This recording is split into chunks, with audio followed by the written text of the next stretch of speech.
The Moon Daughter. Chapter 1. A copper moon bled across the winter sky the night Selena came screaming into the world. The whitening snow outside the birthing hut had turned ruddy in the strange light, and every timber in the roof groaned as if it, too, felt a bad omen settle on its spine. Inside, midwife Mirren moved with frantic purpose, her braid whipping against her shoulders while she pressed cloth after cloth to the mother's brow. "Hold, Nadia, one more push," Mirren coaxed, voice low but urgent. Nadia's nails bit into the straw mattress, and a final cry ripped free. The child slid into Mirren's waiting hands, tiny, slick, howling at once. The midwife should have smiled. Instead, she shuddered. Selena's eyes were open and luminous, reflecting the crimson moon as if she had already claimed it for herself. Behind Mirren, Elder Bram hovered gaunt and severe. He twisted a wolf-head walking stick in his fist. "It's the mark," he whispered. "Blood moon spawn." Mirren ignored him and cleared the infant's airway. Yet silence wrapped the room when Nadia's chest went still. One last breath rattled out. She did not take another. The father, a lank lumberman named Jarek, stumbled backward as life drained from his wife. He looked at Mirren, looked at the crying newborn, and he bolted. No man had ever reached the door that fast in midwinter boots. The baby's wail echoed after him. Mirren pressed the infant to her own chest to warm her. "Selena," she murmured. Moonlight, she thought. Maybe a name could shield a child from fate. "Give her to me," Bram commanded. "You'll do no harm," Myron snapped. "She's flesh and blood." "She is a prophecy." Bram's eyes were fever bright. "The old texts say a daughter of the blood moon drives wolves mad. We keep her and the pack falls." Myron tightened her hold. "Text or no text, she lives?" Bram glowered but left. The slam of the hut's door was a promise of trouble. Caretaker Hilda arrived just before dawn, a stout widow paid with coin and threats to raise the orphan. She found Mirren washing tiny cloths at the hearth. "You should sleep," Hilda muttered. "The babe won't," Mirren answered. "And Bram is already telling the council she's cursed." Hilda gathered Selena in rough arms. "Let them talk. The world talks. We feed her." Outside, villagers had gathered, breathing plumes of frost. They stared at the hut as if expecting fire to burst from the thatch. Among them were the hunter Reese and his gentle wife Talia, faces creased with worry, healer Arlen rubbing balm on his cold-chapped hands, and small twins Corin and Lisa clutching each other, round-eyed with stories half understood. A wolf howled from the tree line, wild and resonant. No other wolves answered. In the years to come, Mirren would remember that lone cry, an instinctive warning one beast sent to another. Selena's childhood crawled forward in seasons measured by suspicion. At 5, she learned that doors closed when she entered a room. At 6, she discovered she was never touched unless Hilda insisted she bathe. Myron visited when she could, but rumors spread faster than compassion. People whispered that a simple look from the Blood Moon girl could unhinge a mind. When Ferris, a shepherd's son, gifted Selena a wooden whistle, he suffered visions that drove him to wander until they found him frozen beside the river. The whistle lay intact by his hand, teeth marks on the edge as if he'd tried to eat the sound away. Children pointed at Selena after that, some in cruel fascination, some in awe. Corin and Lisa, once hesitant friends, were yanked behind their mother's skirts whenever she passed. They stared with heartsick apology and said nothing. Hilda fortified the cottage on the village edge, patching walls, stacking dry wood. She scolded anyone who came to sneer through the windows. Yet nights grew loud with broken glass and shouted prayers. One storm-black evening, 3 older boys flung a dead crow at the door, chanting, "Moonspawn," until Hilda brandished her iron pan and drove them back into rain. Selena swept the bird away herself. She buried it near the lone aspen and whispered an apology she half believed could be heard by crows. She read whenever she found pages not burned for kindling. Healer Arlen smuggled her grubby medical leaflets. Reese occasionally traded pelts for second-hand storybooks in the next town and left them near her gate before dawn. The villagers never saw him do it, so they could keep respecting him. Selena imagined voices in those pages, people who spoke kindly, people she might meet if she dared step beyond the valley. In her dreams, she walked among wolves who bowed rather than snarled. She woke each dawn before Hilda and pressed a finger to the frost on the window, tracing looping letters. You are not alone. By sunrise, the frost melted, words gone. She wrote them again the next morning. On her 12th winter, the pack celebrated the hunt of first snow, a tradition older than any map. Children too young to shift strapped wooden antlers to their heads and raced around bonfires while warriors in wolf form prowled the perimeter, howls weaving with drumbeats. Selena was forbidden from attending, yet curiosity drew her to the ridge above the clearing. There she crouched behind a wind-gnarled pine, breath pluming. Music echoed in her bones. She felt the earth exhale each time a paw struck dirt. A young warrior named Kai spotted her silhouette against snow. He was new to the region, brimming with reckless kindness. Instead of barking alarm, he climbed the ridge, shifting back into human flesh mid-stride. Steam rose from his skin in moonlight. He knelt. You shouldn't be alone, he said, offering his cloak. His smile looked carved from sincerity. I must be, Selena answered. The drums faded below. Kai crouched nearer. They fear you. I know.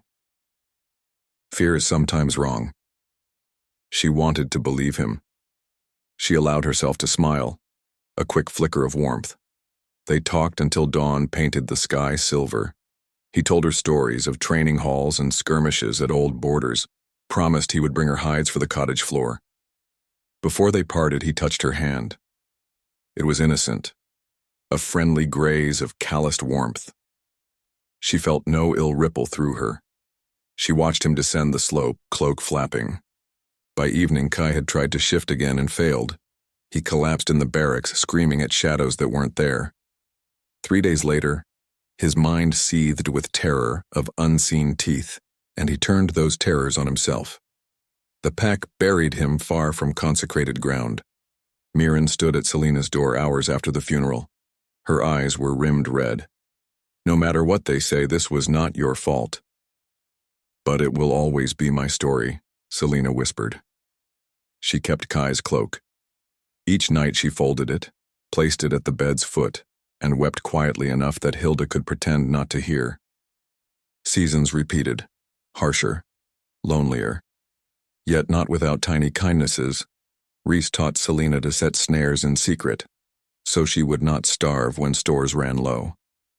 Talia left jars of mountain honey on the windowsill whenever the moon waxed full, and Mirren never forgot to bring new ink for the battered quill Selena used to write her fantastical tales of worlds where no curse existed. Still, Elder Bram's warnings matured into dogma. By 16, Selena noticed wary glances from traveling merchants who had never even met her, proving rumor outpaced distance. She learned to move silently through copse and creek to avoid notice. She cut her own hair with a hunting knife and stitched her own boots from rabbit hide. All acts of survival bore her name alone. One damp autumn afternoon, she gathered watercress near the falls, avoiding the main path. Voices floated upward. Beta Dorian and Gamma Leaf arguing with Hunter Reese. Incidents doubling, Dorian said. Madness isn't smoke you can trace, Reese countered. Leif growled. Reports from 3 packs. Unmated males losing grip. They all howl about a blood-eyed girl. Coincidence? Selena crouched behind mossy boulders, heart hammering. She tasted iron at the back of her throat. Fear or guilt, she could not tell. We will send word to the Alpha King, Dorian finished. The king is busy with border wars, Reese replied. He'll hang you by your belt for superstition. Then let him hang me, Dorian snapped, better than letting this curse spread. Selena remained there long after their footsteps faded, watching water sluice between rocks. She felt a phantom tug in her chest, as though invisible threads were tightening, pulling her towards something vast and unseen. She returned home past dusk. Hilda salted venison by firelight. "You're quiet," the caretaker observed. "I heard them speak my fate again," Selena said. Hilda huffed. "Fate's a loud fool. Feed the chickens, patch the roof, open your book. That's where your truth is." Selena smiled despite her gloom. She sat at the crude table, ink and quill ready, yet words blurred. The pull in her chest persisted, a low pulse like distant drums. Not fear this time, a warning perhaps, or a summons. She rubbed her sternum, then forced her hand to steady and wrote, "Someday the sky will open, and I will walk out unafraid." She wondered whether prophecy could be broken if the cursed simply chose not to believe in it. Outside, the crimson winter moon rose again. No eclipse, yet it seemed darker than any she had seen since birth. Wolves howled in uneven chorus miles apart, strain cracking their throats as though they too feared the sound they made. In the hush between howls, Selena thought she heard a name breathed by the wind, an unfamiliar name, deep and edged with command. It sent cold through her veins, even as it warmed her curiosity. She pressed her palm against the window pane. The night gave no answers, only her own reflection framed by red-tinged light, eyes luminous just as they had been when Myron first held her. And somewhere beyond the ridges in Stronghold Hall she had never seen, conversations were already starting that would tear apart the little solitude she had managed to build. Hilda's cough rattled the shutters long before dawn. Selena woke to the dry rasp and hurried to light a sliver of tallow. Frost flowered across the windows, and the smell of pine smoke lingered in the rafters. She knelt by the caretaker's cot and dribbled willow bark tea between cracked lips. "Stop fretting," Hilda wheezed, trying to shoo her off. "I've lived through 4 famines and 2 husbands. A little chill won't take me." Selena pressed the tin mug into her hands. "I'll fetch healer Arlen." Hilda caught her wrist. "You know what half the village would pay to see me delirious enough to accuse you of cursing me? Let Arlen sleep, make porridge. Then we'll talk about collecting alder bark for a proper remedy." Selena set water to boil. While the flames licked the iron pot, she wondered whether sickness drew nearer each winter, or if she merely feared it more. She pretended not to notice the draft through the doorframe, yet her mind traced every creak as if danger threaded the wood. At sunrise, Mirren arrived, cloak-dusted in snow. She stooped beside Hilda, took her pulse, and sniffed the mug. "Willow helps pain, not lungs," Mirren whispered.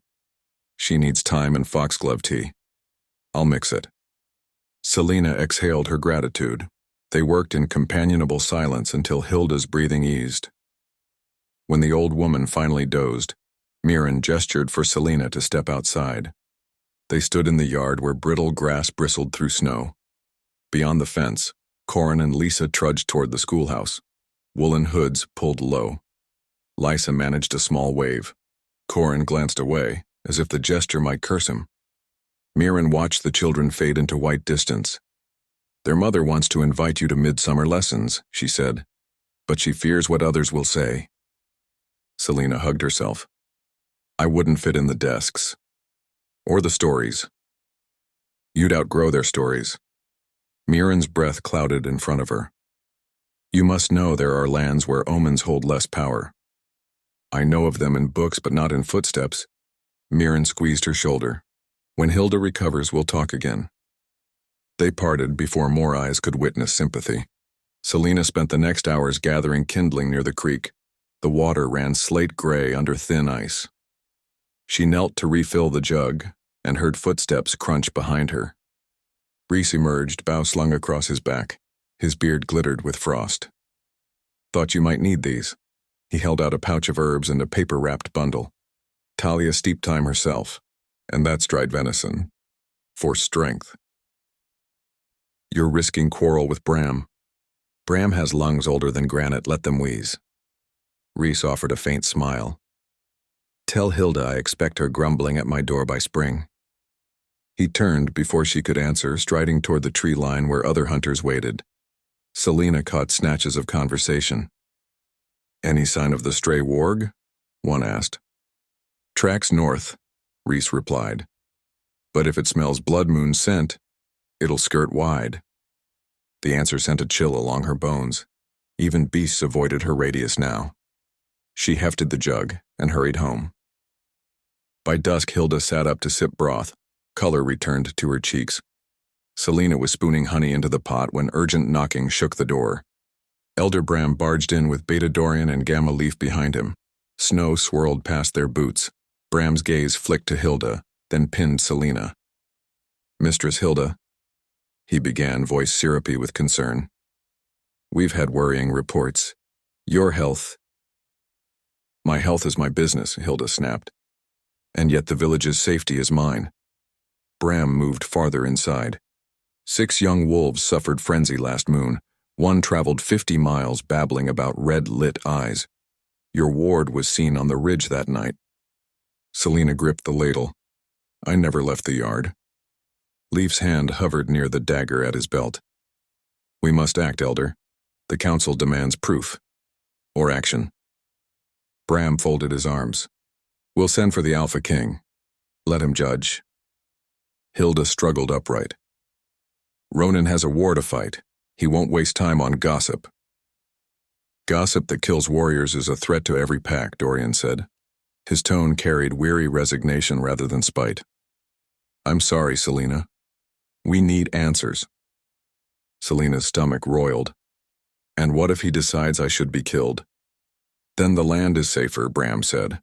Hilda swung her legs off the cot. "You'll leave now."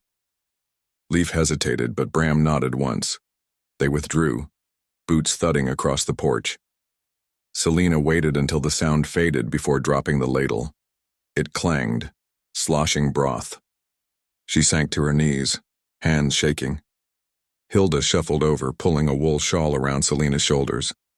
"They rely on fear because they lack imagination."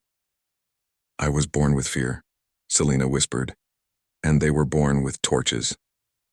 "Remember this," Hilda murmured. "A torch dies once the wind changes. The wind always changes." That night, Selena dreamed of a vast hall lit by iron braziers. A man stood at its center, tall and scarred, draped in a black wolf pelt. His eyes were shards of storm cloud, and when he spoke her name, the braziers flared blue. She woke drenched in sweat, the dream voice echoing.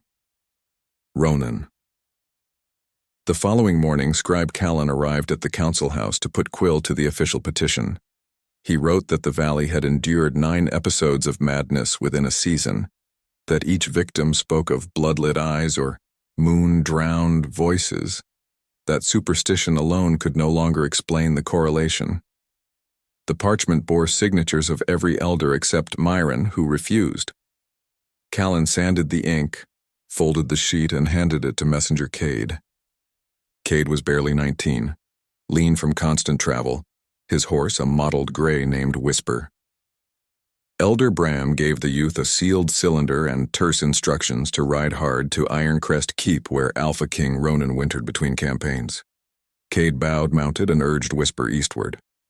Snow fanned up around the hooves like startled birds. Crosswinds cut across the high bluffs.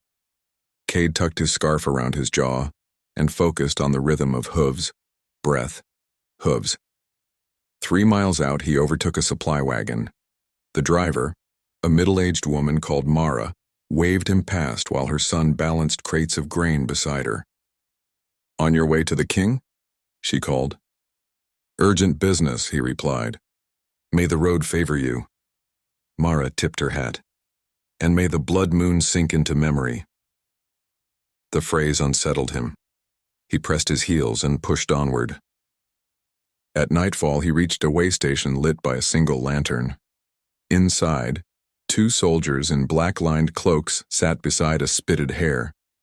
They bore the crest of Crescent Fang, Ronin's elite guard. Cade removed his gloves and bowed.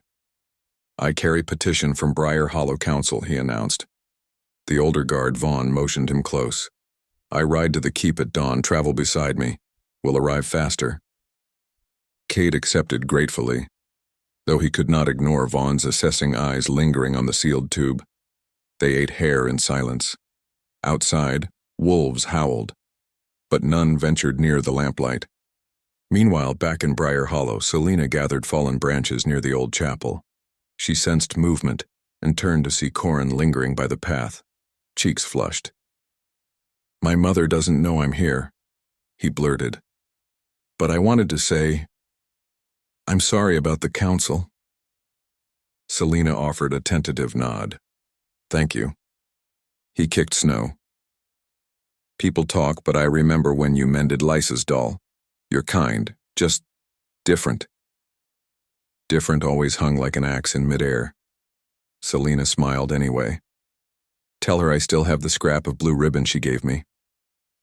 Corin brightened but flinched as Elder Bram emerged from the chapel doorway. The boy scampered off. Bram regarded Selena, eyes gleaming in candle haze. "You could save us much grief," he murmured.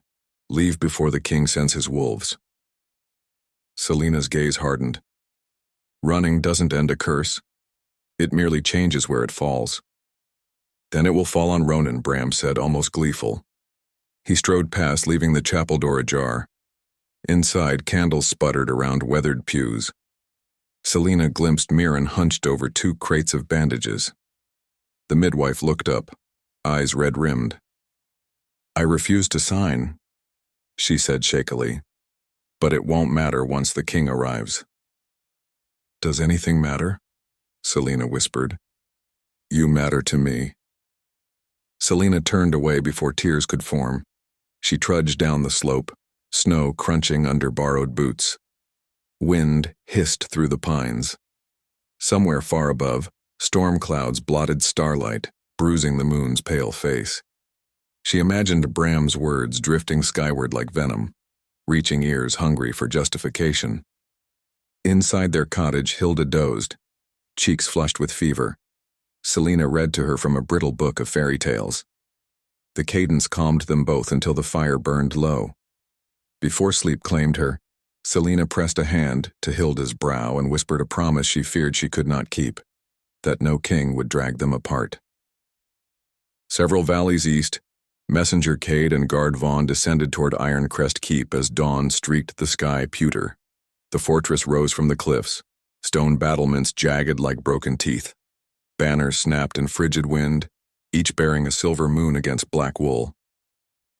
Inside the great hall, Ronin walked the length of a map spread across a long table. His advisors clustered at the edges: Seer Ilyana, Beta Jonas, Quartermaster Arik. He listened while Jonas detailed ration shortages along the northern border. Ronin's expression never shifted, though a fresh scar along his jaw tugged when he clenched his teeth. A herald announced arrivals. Vaughn entered first, followed by Cade clutching the scroll case. Ronin's gaze settled on them with the weight of winter. Cade knelt. "My king, petition from Elder Council of Briar Hollow. Urgent misfortunes tied to an individual." Ronin accepted the scroll, broke the seal, and scanned each line. Silence thickened until even the braziers seemed to quiet. Finally, he looked at Jonas. "How distant is this valley?" 5 days hard ride, fewer for our scouts." Ilyana stepped forward, silver braids swaying. "Blood moon curse again," she murmured. "Legends say such daughters unmake kings or sire them." Ronin's lips twitched, part snarl, part humorless smile. "Legends breed cowards, but madness among warriors breeds graves." He handed the parchment to Jonas. "Prepare a detachment, I'll lead it." Cade's eyes widened. Vaughn's mouth opened, then shut. The hall pulsed with new tension. Ronin's tone carved through it. "If the girl causes the frenzy, we neutralize the source. If she is innocent, we end hysteria. Either way, this ends." Ilyana's voice dropped. "And if prophecy is true?" "Then I decide what it means." Ronin turned toward the window where dawn's first light bled across mountains. Somewhere beyond those peaks lay a cottage, a caretaker, a girl tracing hopeful messages in frost. He felt no pull, no omen, only the flicker of curiosity, quickly banked by duty. "Vaughn," he barked, "ready the horses. We leave at moonrise." Cade exhaled a breath he didn't know he held. Ronin's eyes cut to him once more. You'll ride back with us, the king said. Show me the path your fear traveled. Cade swallowed. Yes, my king. As the hall emptied, Ilyana lingered. She smoothed a hand over the map, fingertip halting near Briar Hollow. Fate's wind shifts, she whispered. Ronin paused at the doorway. Without turning, he answered, voice low enough only she could hear. Wind is still air waiting for motion. I am motion. He strode away, cloak swirling like storm clouds, leaving the seer staring after him with something between dread and wonder. Back in Briar Hollow, Selena stood outside her door watching gray fingers of fog reach through trees. She felt the change in the air, though she could not name it. Somewhere, hoofbeats were already carving paths toward her. Night would soon carry strangers through the pines, strangers who would call themselves saviors or executioners, or perhaps both. She turned and found Hilda awake in the doorway, blanket draped over stooped shoulders.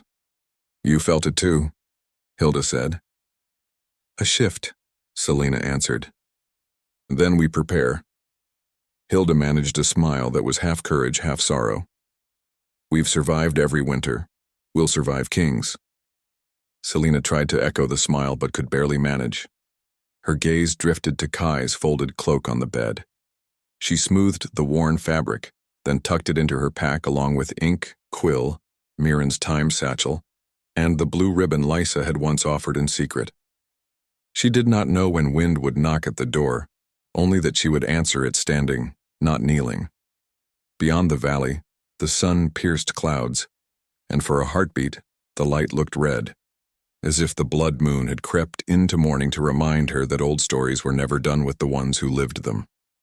Snow whispered over Ironcrest's courtyard as wagons rattled beneath the portcullis, and horses stamped, anxious to leave.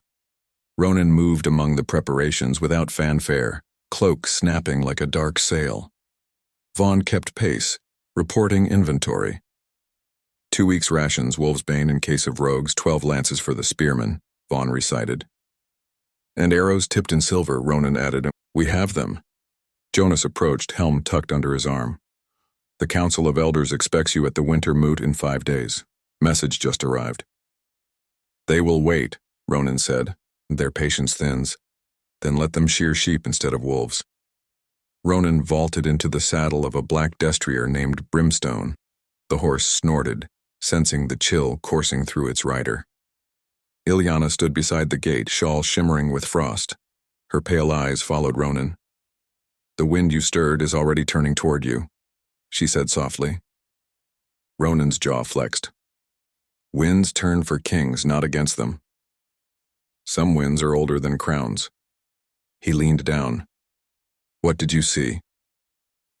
A girl who carries silence the way others carry weapons, Ilyana answered. And a man who thinks himself immune to prophecy, until it speaks in a voice he cannot silence. Ronin stared at her. When that voice comes, I will answer it. Until then, we ride. Trumpets sounded. The portcullis groaned skyward. Cade kept whisper steady beside Vaughn's roan. The messenger's fingers shook around the reins. Relax, Vaughn muttered. Fear stiffens the back and spoils balance. I did not expect the king himself, Cade whispered back. No one expects storms until they see the clouds. They rode out 30 strong, banners furled to avoid catching in branches. Snow muted the world as they wound down the mountain road. Evening bled into night while their lanterns traced slow golden arcs among dark trees. Hours later, campfires glimmered in a clearing. Ronin dismounted and walked the perimeter. He listened to the crackle of pine, the distant groan of ice shifting in riverbeds. His wolf stirred restlessly under his skin, irked by the scent of unknown land. He closed his eyes and breathed until the beast settled. Jonas appeared, passing him a flask. Drink, my king. Ronin took a swallow. Scouts? None yet. This country is quiet. Too quiet is noise in disguise. Jonas eyed him. Are you uneasy, or is your wolf? Ronin's gaze shifted to the dark beyond the fire. Both. Jonas chuckled. That is new. He left to distribute orders. Ronin set the flask aside and lay atop a bedroll. Sleep resisted him. When it finally came, it broke apart in strange flashes. Frost flowers on a window, a girl's face luminous beneath red light, and the taste of iron on the air. Her name echoed, Selena, though he was sure he had never heard it spoken.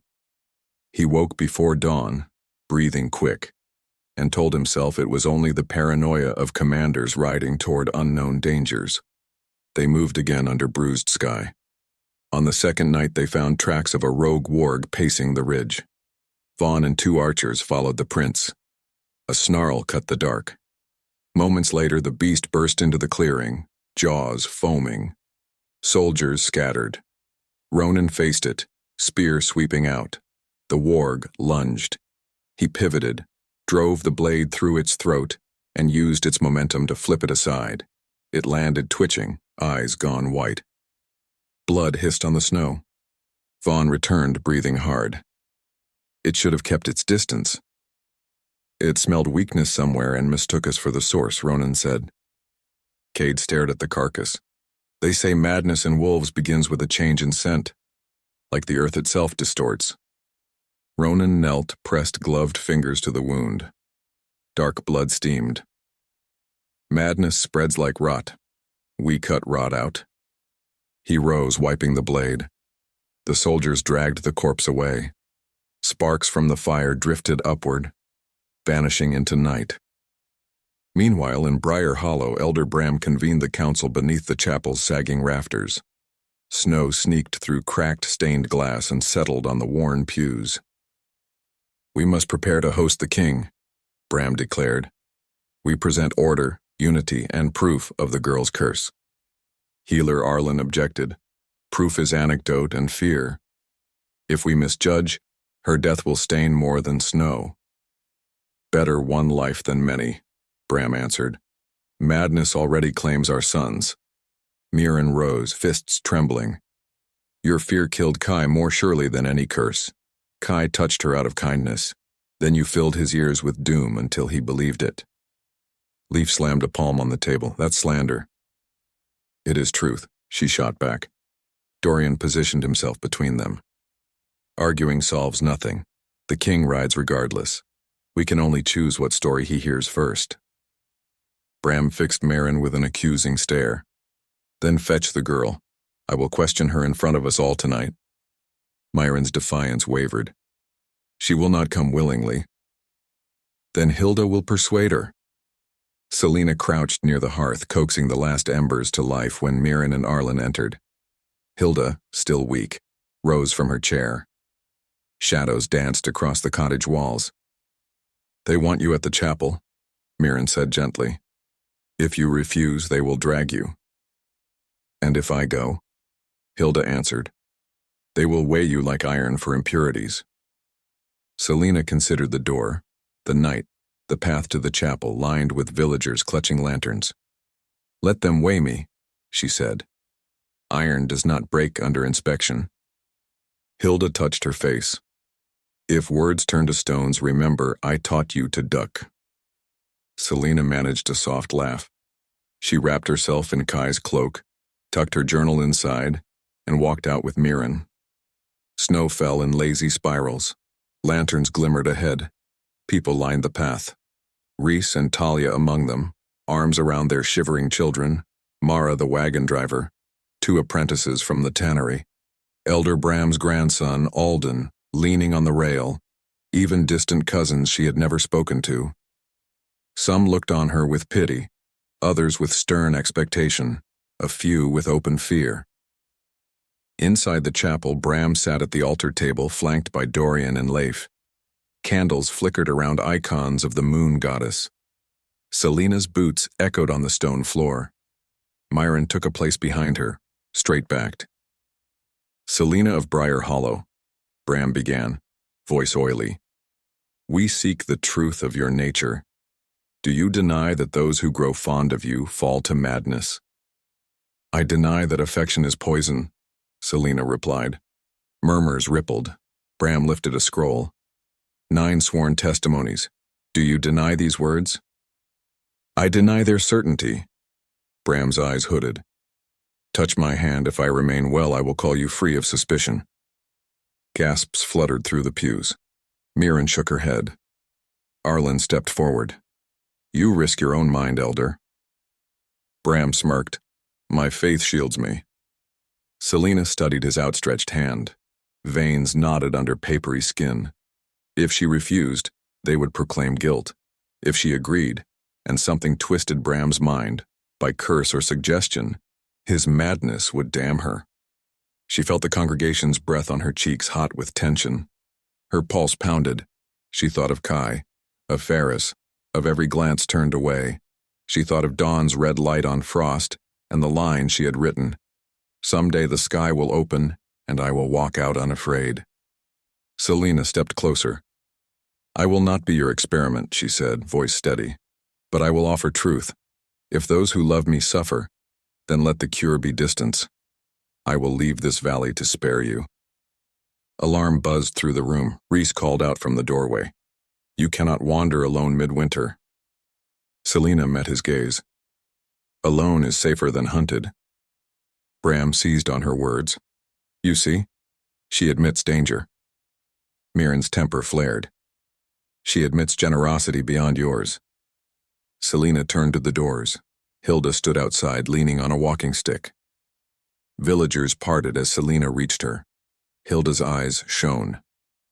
I taught you to duck, she said. And to walk, Selena whispered.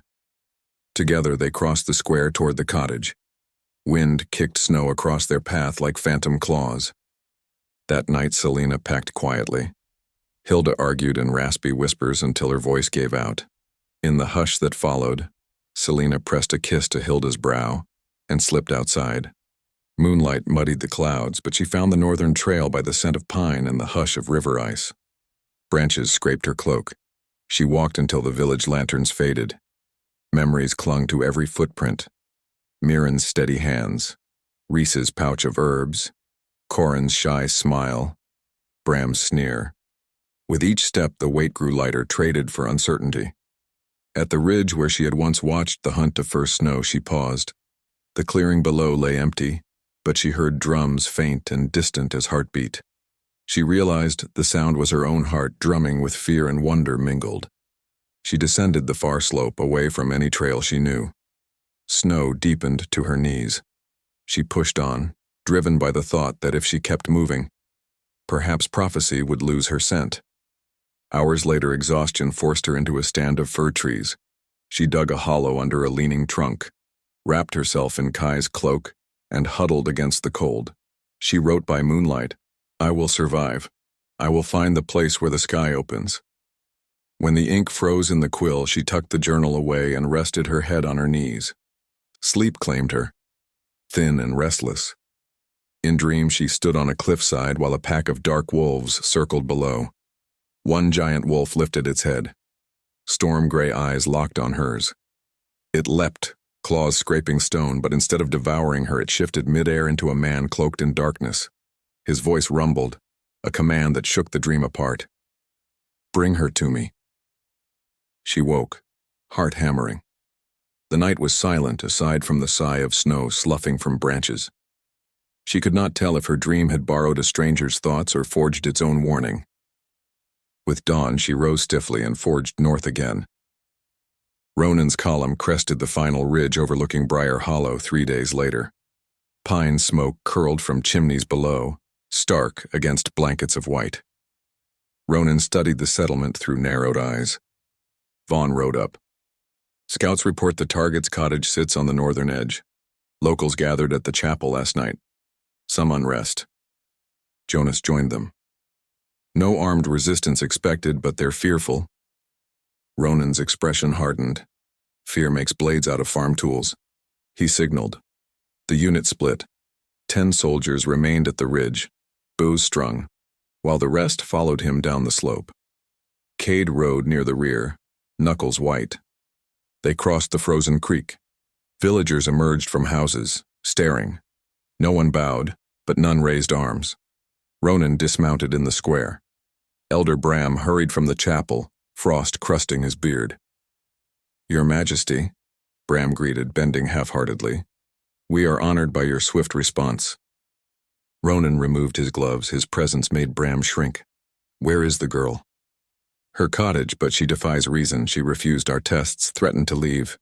We believe she plots flight even now. Ronin's look could chisel stone. Show me. Bram led him along a path. Mirren intercepted them at the cottage gate. Snow dusted her lashes like silver. My king, she began, voice quivering. Selena is no threat. She is a child of grief and misunderstanding. Ronin regarded her. Step aside.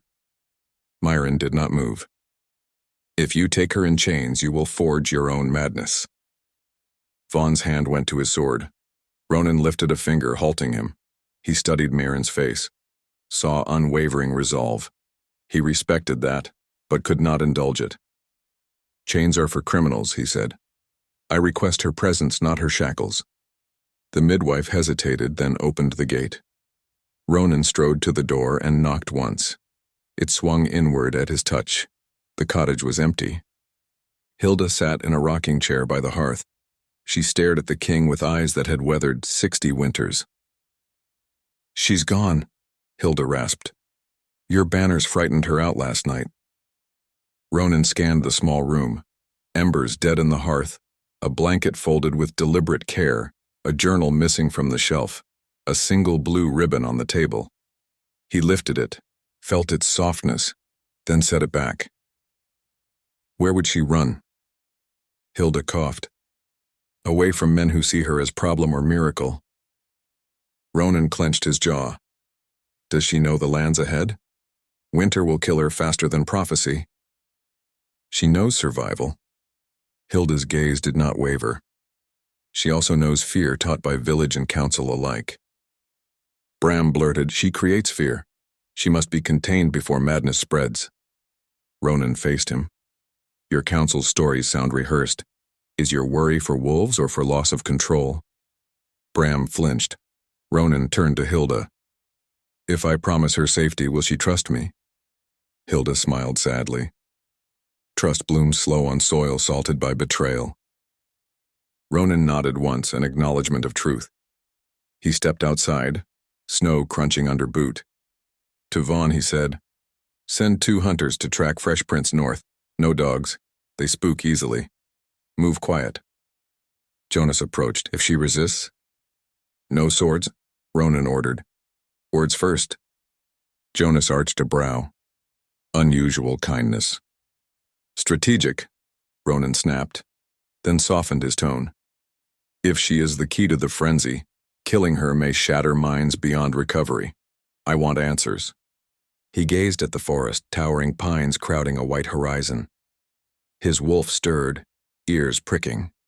Somewhere beyond those trees, a scent lingered. Faint but undeniable. Not a curse. Not madness. Something like echo after a song or a whisper of frost thawing. He inhaled. It pulsed through blood and bone. Do you hear it? He murmured. Hear what? Vaughn asked. Wind changing, Ronin replied. He mounted brimstone. Snowflakes spun around him, each one a silent note in a gathering storm. In the fir grove miles away, Selena trudged through knee-deep drifts. Hunger gnawed her stomach. The journal felt heavier in her pack with each step, yet she would not abandon it. She paused beside a half-frozen creek to drink. The icy water burned her throat, but clarity followed. A raven cawed overhead, landing on a barren branch. Its black eyes studied her. She leaned on Kai's cloak for warmth. Do you judge me too? She whispered. The raven tilted its head. Then it took flight. Wing beats fluttering snow from needles. Selena followed its path and noticed tracks, wolf tracks, large and fresh. They paralleled her route, then veered east. No sign of blood or struggle. Just silent escort. She lifted her chin toward the wind. A distant scent pricked her senses. Wood smoke not her own, horse and iron, and something colder, like steel's breath. She shivered, though not from cold. Destiny, it seemed, had found her footprints. Selena closed her eyes. She pictured Hilda safe by the fire, Mirren tending patients with steady hands, Corin and Lisa scampering between snowbanks uninhibited by rumor. She imagined a valley no longer trembling. If meeting the king ended this chain of fear, then perhaps walking toward him now was not surrender, but choice. She adjusted her pack and changed course toward the scent of smoke. At the edge of Briar Hollow, Ronin watched scouts vanish into the trees. Snow muffled every sound except the rhythmic hiss of wind. He rested a gauntleted hand on Brimstone's mane. "Bring her to me," he repeated under his breath, uncertain whether he spoke to his soldiers, the forest, or the girl herself. Far above, clouds parted enough for a sliver of pale moonlight to touch the valley. It gleamed like a blade being drawn, and both Ronin and Selena, miles apart, felt its edge along their hearts, cutting fear from resolve, guiding paths that would soon collide.